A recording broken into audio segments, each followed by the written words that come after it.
Hi everybody, welcome to Revitalise Meets, where I get the opportunity to meet business owners, business entrepreneurs, business leaders and key influencers across the UK and globally business community. And today I've got the great pleasure to be with a gentleman who's been in his business for over 10 years. He's been helping many people save them many pounds in their personal journeys and business journeys. Can you please welcome with me today the one, yes, but the only, Mr. Leon Warner from Utility Warehouse. Leon, how are you today?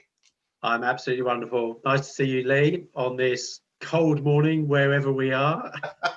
It's a privilege and a pleasure to meet you. And it's very chilly up north, which is past Birmingham for you, Leon. So very chilly up here. Thanks again for joining us today on Revitalise Meets. And what I really want to find out, I've got to know you a lot better over the last few years, and especially over the last week. We've had many conversations. But I wanted to delve in for you to tell everybody who's watching and listening today a little bit about your business journey. Would you mind sharing that with everybody? Yeah, sure. Thanks, Lee. So my business journey started actually when I was 6. I knew I was going to be a professional musician. Not where I am right now, but I knew the moment that was going to happen, and then went through that journey and became a professional musician, something I did for well over 25 years. And then just over 10 years ago, I got an opportunity. And one of the things I'll always say to people is, if people offer you an opportunity at anything, even if it's, do you want to go for a coffee? I think the answer should always be yes, because you really never know what you might miss, whether it's personally or in business as well. So yeah, really good journey, and it's led me to where I am now.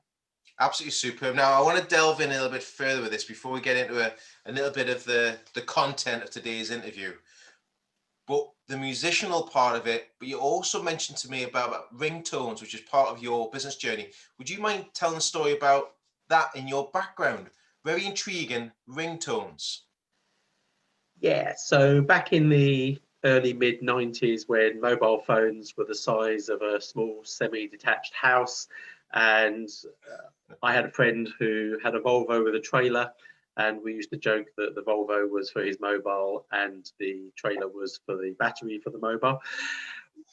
I had a love and a passion for music, which was my profession, and being maybe a sort of typical bloke, loving gadgets as well. Not really now, but back then, with mobile phones being new, I liked to have the latest phone. And some of you out there watching or listening will remember pretty much most of us had Nokia phones, and there was this phone called the Communicator, which was one that flipped open. It had a keyboard. It was really cool. And flicking through some of the menus, I spotted that there was something called Composer. Now that intrigued me, being a musician, and opened up the screen, and there it was, a stave, 5 lines, and you could put in notes, and you could create a mobile phone ringtone for your phone. I thought that's pretty cool. I'm a musician, I can do that. So wrote a few tunes, and then there was this little hidden menu, and it said send as SMS. Now, for those of you who are not quite as old as myself and Lee, an SMS was the long original word for a text message. I thought, I wonder what that does. So opened it up, and it said put in a phone number, press send, and about 6 seconds later, the thing that I'd written ended up on another mobile phone. Now, the person whose phone I sent it to thought this was the most amazing thing in the world. They went mad, absolutely crazy, and started telling some friends. Now, this was a summer, and my background is music and teaching. So I was on summer holidays from teaching, and quite literally for 6 weeks, I sat in a hammock getting text messages, because people tell people tell people tell people. Right. So when you think about networking, my friend that I sent this to told a friend who told a friend. 6 weeks of receiving completely random messages from complete random strangers saying, hey, you do this thing. Can you send me the James Bond thing? Oh, I haven't done that one yet. Right, quick, write that one, press send, go. They tell their friend. goes on and on and on and on. I get a random message, and this is where, if people reach out to you, always say hello, always say hi back. You never know where these things are gonna lead. And this guy sent me a message, and he phoned me up and he said, I've got the number of a guy called Charles Dunstan. He owns and runs the car phone warehouse, and I think you should tell him what you're doing. And I thought, why would I want to do that? I'm just sitting in a hammock, yeah, getting random messages from people. He said, I think you can make some money out of this. Now, this is long before MP3s and MP4s. This thing didn't exist. So I took the number, looked at it and thought, well, what's the worst that can happen? So I phoned it. Again, another really good message for business. If you get a number of someone and you think they might be worth chatting, what's the worst that can happen? They don't answer, they're not interested, or maybe they are interested. Those are the three things that can happen. So I phoned the number, and it was an answer phone. And of course, it wasn't Charles Dunstan's personal mobile phone number. What it was their in-store magazine had a nice message from Charles Dunstan saying, if you ever have any problems with any of our stores, then phone this number and we'll help you out. So I left a message on the answer phone. I was going to say voicemail. They weren't called voicemails back then. They were called answer phones.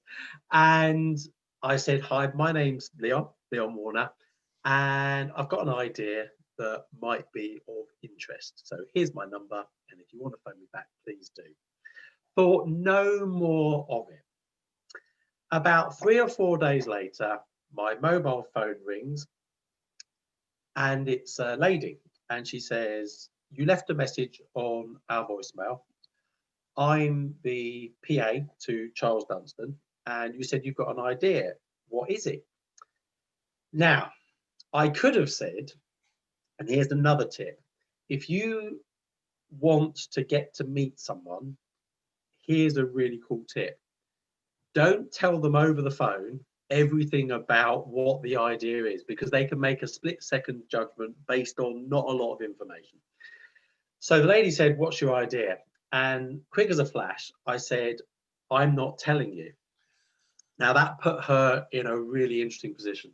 And she said, well, if you don't tell me, I can't tell him, and then we've got nowhere to go. I said, well, if you don't mind passing the message on to Charles Dunstan to say that I'd like to meet him. And if he doesn't want to meet me, that's fine, but I'll take the idea to Vodafone. Now, Vodafone were the rival at the time with hundreds of shops. Car phone warehouse had hundreds of shops. They had hundreds of shops. Did I know anyone at Vodafone? Absolutely not. However, she said, okay, fine, put the phone down. Less than 2 minutes later, the phone rang, and a voice said, hi, my name's Charles Dunstan, and I understand you have an idea. Now, this is the head of a major PLC company. Yeah. And I said, yeah, I've got an idea. He said, what is it? And I said, I'm not telling you. Now, that really, a lot of people said that took a lot of nerve and a lot of courage and a lot of guts. But I thought, well, I've come this far, may as well keep going. So he said, well, why aren't you telling me? I said, because I want to meet you. He said, arrange it with my PA. She'll phone you back. And he put the phone down. 3 or 4 days later, I'm in West London on the A40, where Car Phone Warehouse's huge head office is. And I walk into this thing. Now, I've never been into an office in my life at this stage. I've never had an office job. And I'm seeing these hundreds of people all sitting behind computers. I had no idea what was going on. But I end up in his office, and he says, right, so what's this idea? And I said, well, it's all about these mobile phone ringtones. He said, oh, yeah, we sort of heard of those, but there's nothing going on. And I said, right, could you get in one of your top staff? He called a guy in who was at a desk just outside, and it turned out to be pretty much his sort of second, third in command.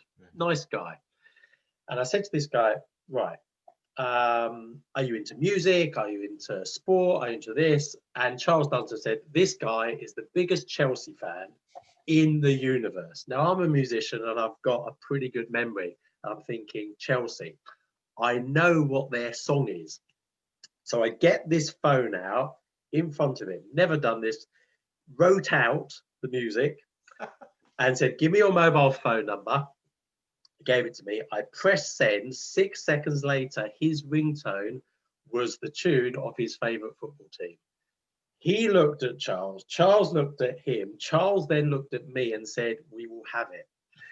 And that was it. And then it kind of carried on. A lot of technology behind it, which was all kind of weird, wacky. Some of it worked, some of it didn't.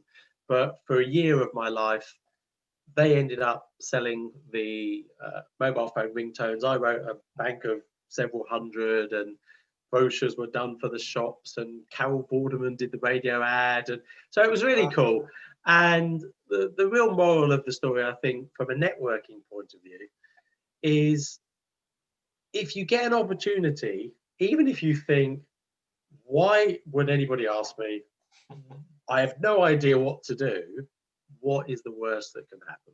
Yeah. So there we are. In a long-winded way, that's the kind of story of how I combined music, technology, and of course after that, other people did it. I will say, not with a musical background. There was some terrible stuff, but they automated it and put it on the web and this, and a lot of people made a lot of money at the time. Now that's all disappeared. There's literally no money in music left whatsoever. Well, it's a great story to have, and I think you're right in what you say. It's the way when you find an opportunity, you grab it with both hands and run with it, because you never know what's around that corner. If you decide to not pick up the phone or not make the phone call, or have that conversation, where it stops from. Absolutely superb. Thanks for sharing that. Really appreciate it. I think one of the things I want to delve into now for you, though, is the achievements and successes that you've done for others. So you've been helping a lot of people with their own journeys and achieving their own separate goals. Would you mind expanding on that? Because that really fits into one of your unique sort of selling points as such that we spoke about, is the opportunity to help others. We talked about it in there. So how has that been for you at the moment, and how have you been helping many people in that sort of successes to yourself, really, Leon? Really good question. So there's two sides to that, Lee. And the first side is with the business that I've been part of for 10 years, as you say, which is Utility Warehouse, again, major British PLC. And it's an opportunity, again, that was presented to me just over 10 years. And it was the opportunity, and it's quite relevant at the moment. It was an opportunity, and still is, to add something onto what I was doing. So professional musician, teaching as well, which was another passion, helping people to improve at whatever age. And I got this opportunity to help people save money on their bills at home. And I thought, well, everybody's got bills at home. And so I looked into it and thought, this is great. It's a major British company doing really, really well. And so I bolted it onto what I do. And again, another strong part of that was I wasn't thinking about it at the time of this could really help me when things are interesting. Now, 10 years down the line, it's all I do amongst the social things that I like to do and the networking that I like to do. But I think a lot of people right now wish that they had had something else that could tick along and bring in some extra money and build something up. So that's my real passion now on that side of things, is helping people save money, but also giving ordinary people the opportunity to copy what I've done and actually bolt something on. Whether they need money now or not, that's fine, because that can happen. But also building up something that drip feeds money in month after month after month. What if is the worst. It's just terrible at the moment. So passion for helping people save money and also bringing some extra as well, but also a passion for connecting people, something that you are extremely good at, something that I pride myself on having been doing for well over 20 years now, and really talking to people like we are, like we have been over the last few weeks quite a lot, and really finding out what it is that they need, and more importantly, who are the people that they need to meet as well. And the more you can connect people up, the more the magic happens. Yeah, I think you're 100% right on that one, and you know where I come from that as well. But it's that old phrase of like putting many feathers in your cap, but having additional opportunities around you, other additional areas that come into your business or your life and that help you out when that what if does happen. And especially we've had that over the last year and a half. We had that what if people didn't expect that to happen. So it's having that plan in place, that extra piece. And especially now that we looked at, when you mentioned that, is online, how have you adapted to be an online presence? We've spoke about this in quite detail over the last couple of weeks, but would you mind sharing with everybody your thoughts behind your new online presence, how you've adapted to overcome that? Sure. So in the world and the space that I operate, and tens of thousands of others do as well, helping people save money, make money, the business model was quite rightly going and seeing people, because everything that we do, and a lot of people do, is people telling people, word of mouth. You read a good book, you watch a good film. The first thing you do when you go to work the next day, if anybody can remember going to work, is say, oh, did you see that film? Did you see that program on TV? Have you read that book? Oh, it's really good. And so everything's done recommendation, and you go and see them and you help them. But of course, end of March 2020, that literally, with no warning whatsoever, the tap was turned off. And luckily, something that the company had been thinking about, and I pride myself on being heavily involved in that over a year before the pandemic, the company were then in a position to say, do you know what, let's move our timeline forward, and let's get this remote thing working really well. Otherwise, we, like many other businesses, could be in serious trouble. And something that potentially, maybe from an IT perspective, that could have taken 3, 4, 5, maybe even 6 months to implement, was implemented stage 1, working in just over a week. And that's how seriously they took it, because the whole company's ethos is to help people. So not only helping people to save money, but to help the people who were helping people to save money as well. And without that combination of people working together, it couldn't have happened. So everything now that we do, completely online, completely safe, completely remote. And the other thing that that's done for the opportunity, you never know, maybe there's somebody out there listening who's thinking, well, having another string to their bow, as you said, might be useful. And I think I was saying to you earlier, before we started recording, that to me, as long as somebody's got something extra going on that they can fit in, that's fine. If they want to do a paper round, that's fine. As long as the paper round can happen on top of being a lawyer, as long as there's a backup. So that's one of the things I pride myself is on giving people another option which fits in, and also something that everybody has. Everybody's got bills at home. Nobody has to buy anything. It's great. I love it. So yeah, the online stuff now is brilliant, massively time saving. I don't know about you. I'll ask you a quick question. Go on then. I think we talked about this as well. How much money have you saved from not all that traveling that you were doing?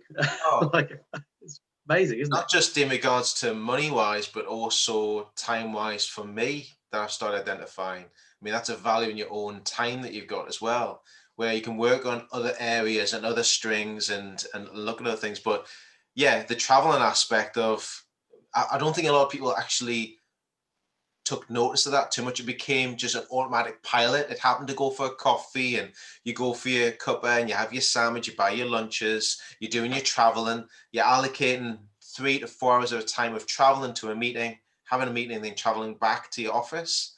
Yeah, money wise, it has saved a lot. And I think it's saved a lot for many people across the board. Great question there, Leon. Thank you for And asking that. you say about time as well. When I used to help someone, from leaving the house to getting in the car, they may have been local, they may have been half an hour, 40 minutes away. Yeah.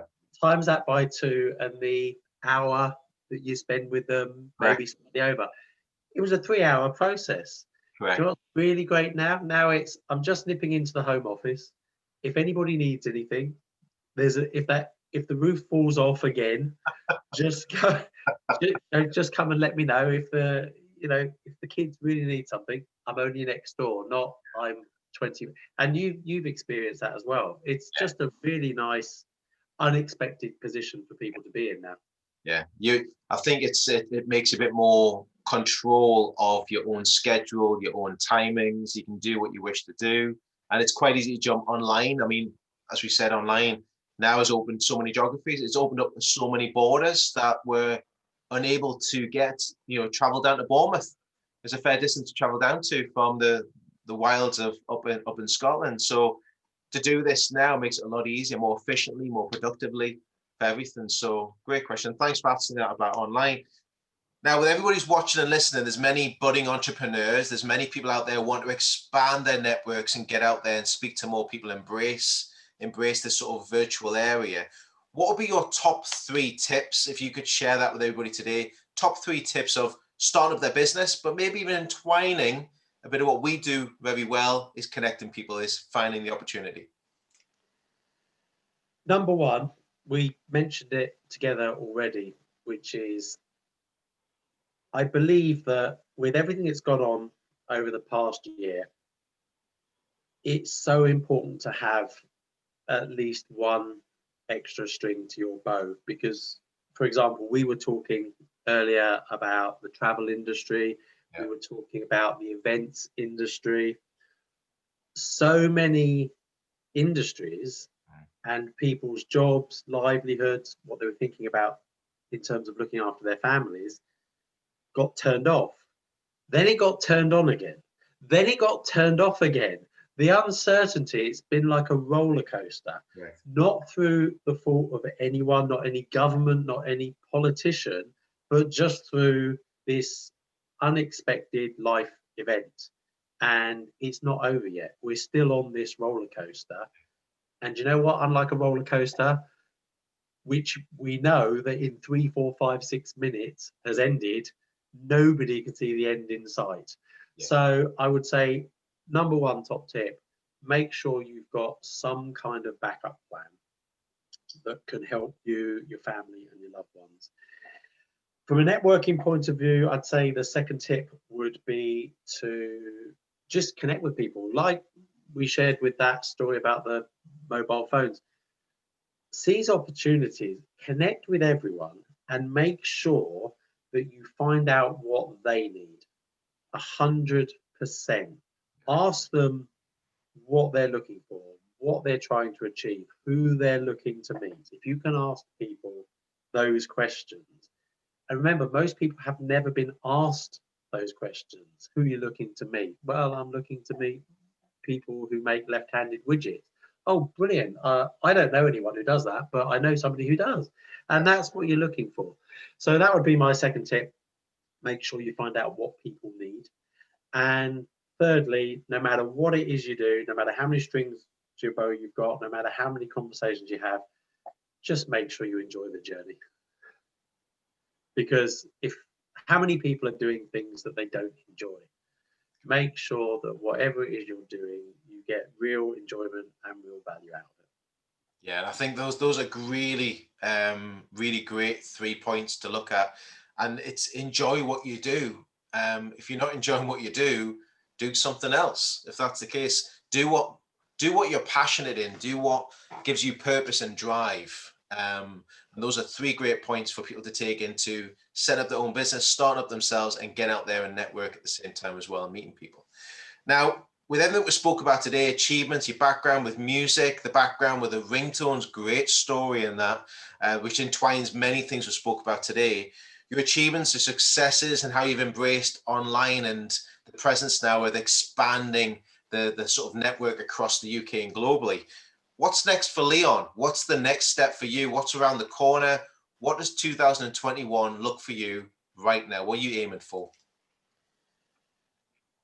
One of the things that people often make, I believe, a small mistake is, and this is to do with how our brains work.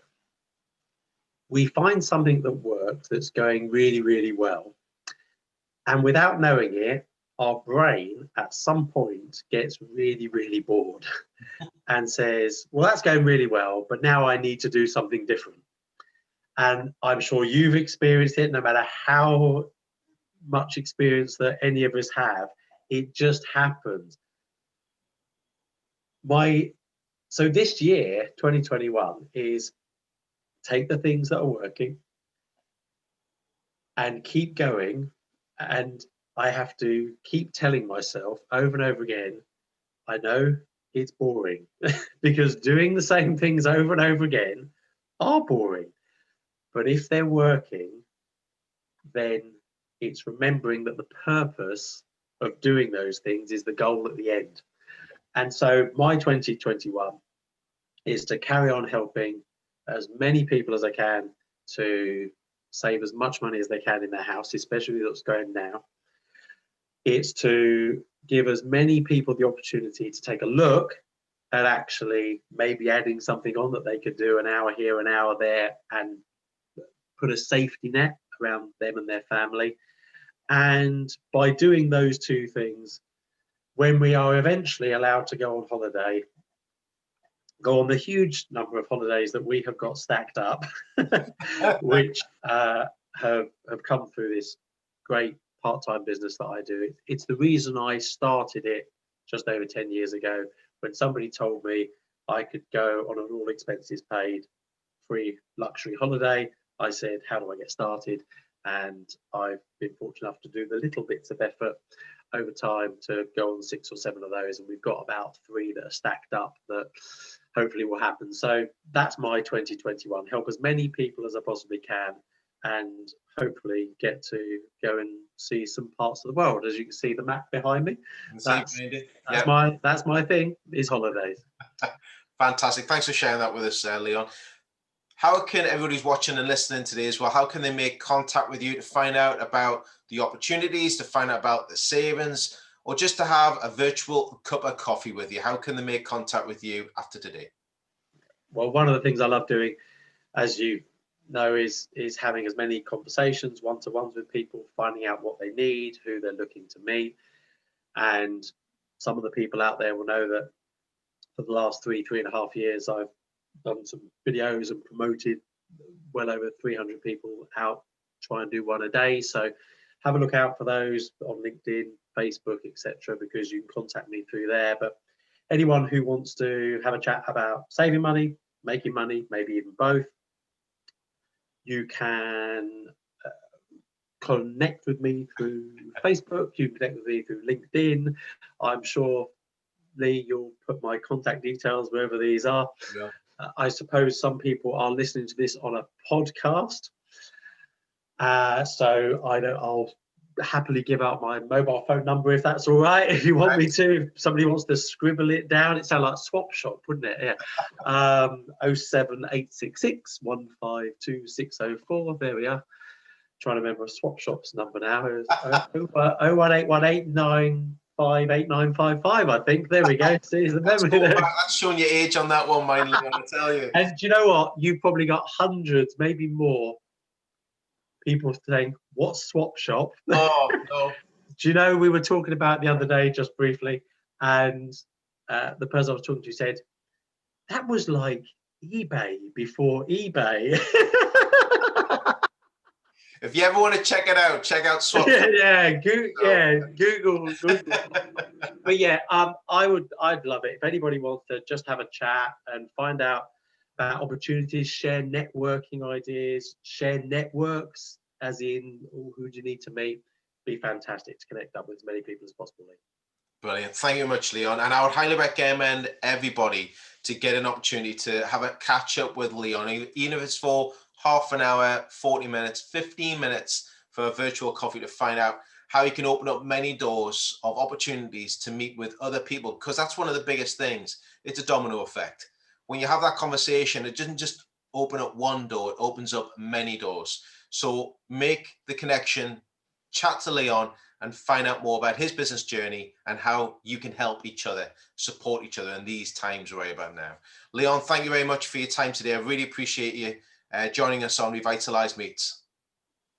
Fantastic. And top tip, my mobile phone number, if you picked up on that, is correct. The swap shop number that I tried to remember from about 45 years ago is probably A, wrong, and B, defunct now. So there we are. Thank you for letting everybody know about that as well, Mike. Just in case, a bit of a notice on that one.